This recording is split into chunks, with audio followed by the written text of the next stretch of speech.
hockey fans, Christina here for Behind the Boards. I am joined by hockey legend Marty McSorley. It is such a pleasure to speak with you today. Thank you for taking some time out for us. Well, thanks very much. I don't know if people know this, when I was looking to come up here for Scotiabank and the whole, Rogers and everything, I was really excited, and I checked the schedule to see if the Storm would be in town, because I would have come up early to watch them play and support the team. Unfortunately, they weren't playing.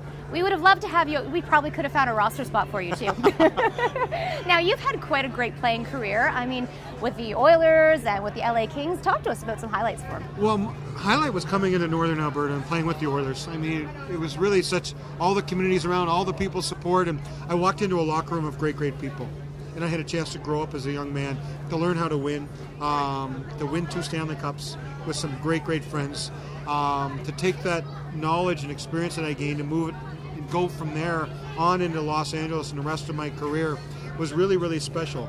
So, for me to come back up into Northern Alberta and see the people and see everybody and experience the elements again, it really, because I used to skate outside with the kids in 30 below when I was playing with the Oilers. Wow. So it was really a great time for me, and it's a little bit of a deja vu for me when I come back.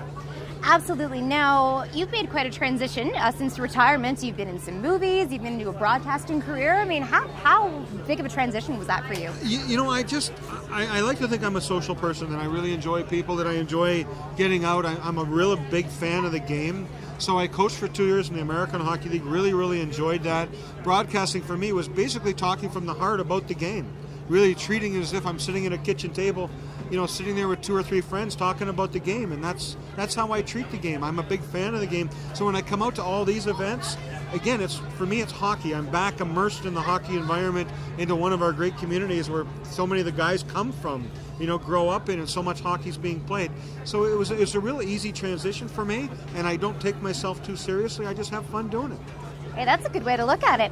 Now, back in your playing career, I mean, you were known as the enforcer kind of guy, and I have a quote from you here, and I just want to get your thoughts on it a few years later.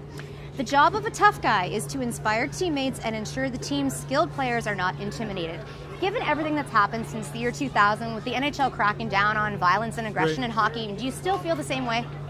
Well, that's really a tough scenario, because I think that more and more the third and fourth line players are trying to elevate their level of game, and they're trying to play like first line players, which I think is great. And if everybody on the ice tried to play like a first line player, there wouldn't be a need for fighting.